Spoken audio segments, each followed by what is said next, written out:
اور آج کل لوگ فوٹو کے لیے آتے ہیں. ان دو کاموں سے نکل کر خالص اصلاح کی نیت سے علم کا شوق ہمارے ہاں تیزی سے ایک حرکت کی گئی.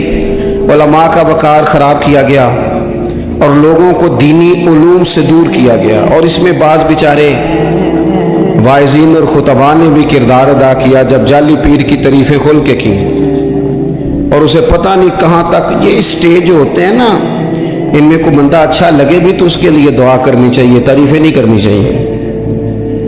تعریفیں اس کا کوئی فائدہ نہیں ہے. اس بندے کو تو دعا کا فائدہ ہے. اگر آپ کو اچھا لگ رہا ہے تو اسے دعا دیں, اس سے زیادہ کچھ نہیں کریں. اور ہمارے ہاں جناب وہ نقیب محفل بیچارے کی شامت آ جاتی ہے اگر تعریفیں تھوڑی کرے تو کہتے ہیں تو نام ہی نہیں لینا ہوتا. اور بھائی اس کے نام لینے سے آپ کا قد اونچا ہوتا ہے.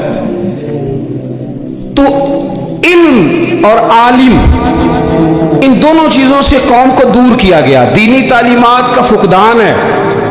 جو میٹرک تک لوگ 60-70 کتابیں پڑھ جاتے ہیں انہیں بھی قرآن پاک ٹھیک سے نہیں پڑھنا آتا.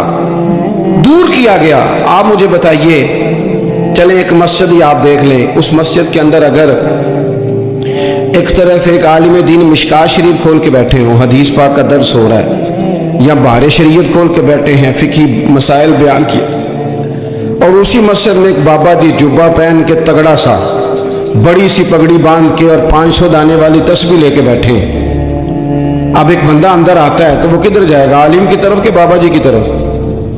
وہ کیوں جا رہا ہے بھلا بابا جی کی طرف؟ وہ اس لیے کہ ہم نے اسے یہ بتایا ہی نہیں کہ جس طرح سبحان اللہ سبحان اللہ سبحان اللہ پڑھنا عبادت ہے نا, اسی طرح دارابا پڑھنا بھی عبادت ہے. اسے ہم نے بتایا نہیں کہ جب تک علم کے رستے میں رہنا بھی عبادت ہے, جب تک اسے یہ سمجھ نہیں نہ آئے گی کہ جس طرح وظائف کی کتاب پڑھنا عبادت ہے اسی طرح مشکات شریف پڑھنا بھی عبادت ہے, حدیث بخاری کا درس لینا بھی عبادت ہے, مسلم شریف کی احادیث پر اپنے اساتذہ سے بیٹھ کر دروس پانا بھی عبادت. جب تک یہ پورا مزاج دیکھیں نا, نبی پاک صلی اللہ علیہ وسلم نے فرمایا رات کی ایک گھڑی بھر دین سیکھ لینا ساری رات نفل پڑھنے سے بہتر ہے. اب ہمیں سمجھنا چاہیے کہ کتاب پڑھ کے بھی بندہ رب رسول تک پہنچ سکتا ہے. کتاب و سنت رستہ آسان کرتے ہیں, لیکن ہمارے ہاں کیا مزاج دیا گیا ہے, بابا جی کے پاس چلو, ضرور جائیں بابا جی اگر نیک ہیں تو منع کوئی نہیں کر رہا, لیکن جو سوچ ہمیں حضور نے دی ہے ہم نے اسی سوچ کے مطابق اپنے معاملات کو ترتیب دینا ہے نا. اب ایک بات میں نے آپ سے پوچھی اور آپ نے کہا قوم ساری بابا جی کی طرف جائے گی.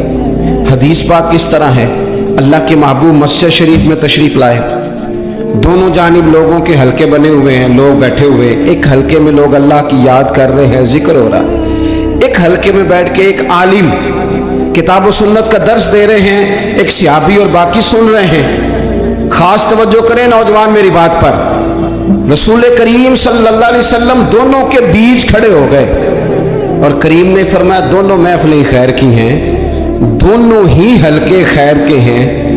اور پھر حضور فرمانے لگے مجھے چونکہ رب نے استاد بنا کے بھیجا ہے, میں چونکہ معلم بن کے آیا ہوں, یتلو علیکم آیاتنا ویزکیکم, میں چونکہ کتاب و سنت کی تعلیم کے لیے آیا ہوں. یہ لفظ کہتے کہتے حضور اس جماعت میں بیٹھ گئے جو دین پڑھ اور پڑھا رہی تھی. حضور وہاں بیٹھے جہاں بات دین کی ہو رہی, جہاں لوگوں کو اللہ رسول کی بات بتائی جا رہی. تو جمعے میں وقت پہ آئیں, اپنی دینی معلومات مضبوط کریں اور اپنے لیے مضبوط کریں. میں آپ کو بڑے درد سے یہ بات عرض کرتا ہوں, اگر دن میں 100 لوگ مسئلہ پوچھتے ہیں نا شریعت کا, تو ان میں 95 لوگ وہ ہوتے ہیں جو طلاق کا مسئلہ پوچھتے ہیں. والد صاحب نے, بیٹی کے والد صاحب نے 2 مہینے پہلے آرڈر دیا ہوتا ہے فرنیچر کا. بیٹے کی شادی ہو تو مہینہ پہلے شیروانی والے کو بھی کہنا پڑتا ہے, گاڑیاں بک کرانی پڑتی ہیں, میرج ہال بک, یہ سارے لوازمات ہم کرتے ہیں. سارا کچھ کیا, گاڑی سے گھر بسنا ہے, میرج ہال سے بسنا ہے, فرنیچر سے بسنا ہے. ہم نے سارا کچھ ان کو بتایا, لیکن کاش 2 گھنٹے بچی کسی معلمہ کے پاس جاتی, بچہ کسی استاد کے پاس جاتا, نکاح طلاق کے مسئلے بھی سیکھتے.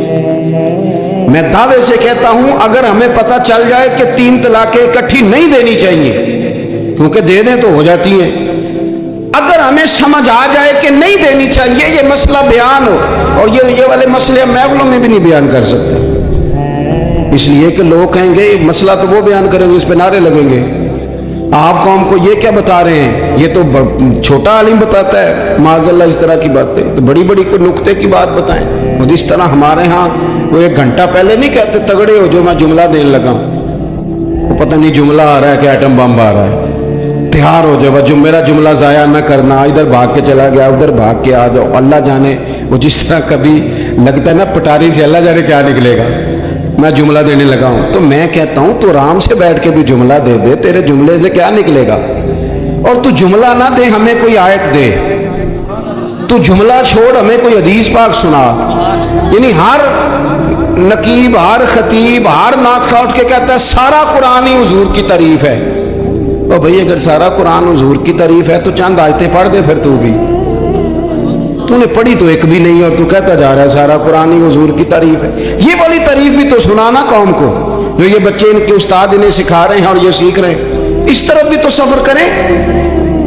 تو میرے عزیز اگر لوگوں کو مسائل کا پتہ چلے تو سینکڑوں گھر بچ جائیں تباہ ہونے سے، بڑے بڑے گھر بچ جائیں، لیکن مسائل نہیں آتے۔ میرے پاس مسئلہ پوچھنے کے لیے کچھ لوگ آ گئے تو 4-5 سال کا بچہ بھی تھا جس کے والد نے غصے میں اپنی بیوی کو 3 طلاقیں دی تھی، چھوٹا سا بچہ، کپڑے بھی پٹے پرانے، اور حالت بتا رہی تھی کہ غریبی ہے۔ تو جب میں نے مسئلہ بتایا کہ 3 طلاقیں ہو گئی ہیں تو واپس جانے لگے، تو بچہ مجھ سے کہتا ہے دیہاتی آدمی تو کہنے لگا مولوی صاحب میری اماں تے نانی کہنی اصل پوچھ کے آئی آپ کہ ہن اسی لہدا ہی رہنا ہے۔ تو اس بچے کی نونہال کی وہ کیفیت دیکھی تو میں رو پڑا، میں نے کہا یار یہ بچہ بیچارہ ماں باپ کے ہوتے ہوئے یہ یتیموں جیسی زندگی گزارے گا کیونکہ باپ نے طلاق دے دی، کس طرح مسائل نہیں بتائے، لوگوں کو تعلیم سے آگاہی نہیں کیا، اور اس میں بہت بڑا ظلم ہے ان لوگوں کا بھی جو جنازے پہ کھڑے ہو کے تو کہہ دیتے ہیں، میری طرح کے لوگ اچھے علماء کی بات نہیں کرتا، وہ کہہ دیتے ہیں دیکھو جن لوگوں کو جنازہ نہیں آتا، بھئی آپ نے کس دن عشاء کے بعد کلاس لگائی تھی جنازہ سکھانے کی، یہ تو آپ نے کہہ دیا لوگوں کو قرآن جی ٹھیک نہیں آتا، تو یہاں تو بیچاری بیبیاں جن کو صحیح پڑھنا نہیں آتا وہ مشن بنا لیتی ہیں کہ میں نے اتنے 100 کو قرآن پاک پڑھانا ہے، بیوہ ہو گئی ہوں، طلاق یافتہ ہو گئی ہوں، ساری زندگی قرآن پڑھاؤں گی۔ ہم کیوں یہ مشن نہیں بناتے، کیوں اس طرف سفر نہیں کرتے؟ ایک تو دینی معلومات میں، دینی علوم میں اپنے آپ کو لگائیں اور ذوق پیدا کریں کہ جو چیزیں مجھے نہیں آتی میں نے وہ سیکھنی ہے، جو معاملات مجھے نہیں آتے میں نے ان کی طرف سفر کرنا ہے۔ ایک تو اپنا یہ مزاج بنائیں، اور جب آپ دینی علوم سیکھتے ہیں تو پتہ ہے کون سا منظر قائم ہوتا ہے؟ منظر وہ بنتا ہے کہ حضرت ابو ہریرہ بھی دین سیکھا کرتے تھے، حضرت عبداللہ ابن عمر بھی اصحاب صفہ میں رہا کرتے تھے، حضرت انس بن مالک بھی رہا کرتے تھے، اور ایسا منظر بنتا ہے کہ حضرت سیدہ خدیجہ الکبریٰ رضی اللہ تعالیٰ عنہ فرماتی ہیں سیدہ فاطمہ حضور کی گود میں بیٹھی ہوتی تھی اور نبی پاک سے باتیں پوچھتی تھی اور حضور انہیں بتا رہے ہوتے تھے، سیدہ عائشہ حضور سے دین کی باتیں پوچھتی۔ چوتھا حصہ ہماری فقہ کے اصول حضرت فاطمہ کی، حضرت عائشہ صدیقہ کی مرویات پر مبنی ہیں۔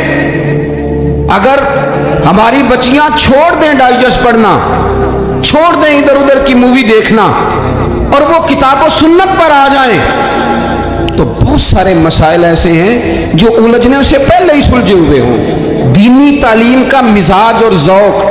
اور دوسری آیت کریمہ میں نے تلاوت کی، اللہ کریم نے قرآن مجید میں فرمایا یا ایھا الذین آمنوا قوا انفسکم واہلیکم نارا، اے ایمان والو خود بھی دوزخ کی آگ سے بچو اور اپنے گھر والوں کو بھی بچاؤ۔ او والد، وہ ماں جو بچوں کو بھوک سے بچانے کے لیے محنت کرتی ہے، ان کو مایوسی سے بہت سارے ماں باپ ایسے ہوتے ہیں جن کے پاس کپڑے لینے کے پیسے نہیں ہوتے عید پہ، کیوں؟ اذان شروع ہوگی، اذان سنیں جی۔ جس طرح ہم اپنے بچوں کو دیکھیں، بہت سارے ماں باپ کے پاس گنجائش نہیں ہوتی، لیکن اس نیت سے کہ بچوں کے دل ٹوٹ جائیں گے، عید پہ کیسے گزارا کریں گے، مشکل سے بھی کپڑے خرید کے دیتے۔ اس طرح ہم اپنے بچوں کو بھوک سے، پیاس سے، مایوسی سے بچاتے ہیں۔ اس طرح ہمارے رب نے ہمارے ذمے لگایا کہ تم اپنے بچوں کو کوشش کرو دوزخ کی آگ سے بچانے کی۔